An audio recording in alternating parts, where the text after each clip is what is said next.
Hey, this is Dr. Green with Momenta Chiropractic, and today we're going to talk about an exercise called a lower trap activation exercise. Now, we typically give this exercise to people who have that kind of stubborn upper trap type tension. Sometimes it causes pain up into the neck, sometimes it can cause this kind of like referral headache pattern, but regardless, it's typically a combination of postures at work, kind of shrugged shoulders for long periods of time. And then when those patients still go to exercise or be physically active, a lot of the exercises that they're doing, they're also compensating by kind of shrugging the shoulders and putting a bunch of tension into the upper trap. So our protocol for being able to deal with this is by offloading the upper trap during certain exercises by using the lower trap. The difference between the two, so they're actually technically part of the same muscle, which stems pretty much upper trap, right, down kind of through the shoulder blade, and then down to the lower portion of the shoulder blade on the back. Each portion of the muscle, the upper, middle, and lower, have different kind of orientation in terms of the way that the fibers kind of run. Lower trap is going to come from the spine and run upwards kind of towards the bottom portion of that shoulder blade. So that's the muscle that we're going to look to engage with these two exercises. So for the first one, we're going to go in a quadruped position, which just means we're going to be on our hands and knees. So the thing that we're trying to avoid is shrugging the shoulders. So what we're going to do is we're going to kind of take the hand and rest it on the back of the neck. I'm not actively trying to push my elbow up, just putting my hand on the back of the neck. I'm going to tuck the chin to be able to kind of keep my neck muscles out of it from extending. And then I'm just going to draw my elbow out to the side without getting too much rotation, just trying to pull my shoulder blade towards my spine, right?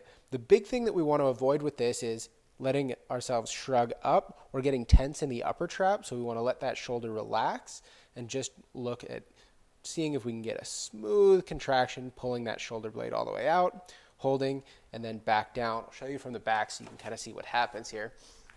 What we're looking for is good movement of that elbow out, seeing if we can kind of get good tension through this area rather than letting it shrug up and getting all of that movement through the upper trap. Right, so pulling back, squeezing, and allowing it to come down, okay? So that's exercise number one, really good introduction way to be able to start engaging that portion of the muscle.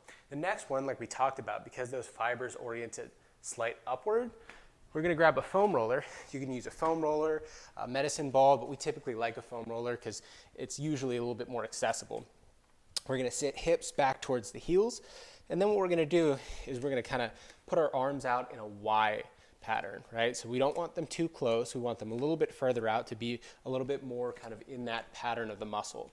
Same kind of position, we're gonna tuck the chin a bit, and then we're gonna see if we can rotate that thumb out, externally rotate slightly at the shoulder, and then we're just gonna lift, keeping that elbow straight, trying to think about tucking that shoulder or that shoulder blade into the opposite back pocket.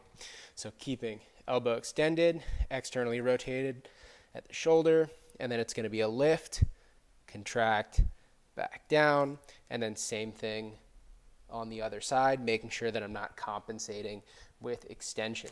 I'll show you what this looks like from the back. So elbows extended, shoulder externally rotated, and then I'm pulling back, so tension again is coming here rather than going up into the upper trap, okay?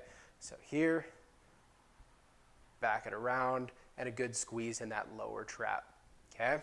So this can be a little bit of a tough exercise just to be able to feel it in the right place. So the biggest thing is just being able to take your time, right? Reduce tension in the upper trap and go for small movements just to be able to kind of get in those positions to see if you can get that muscle to start engaging. It's a great way to be able to take tension off the upper traps, and we found it to be super successful in helping to resolve that type of pain. So let us know what you think.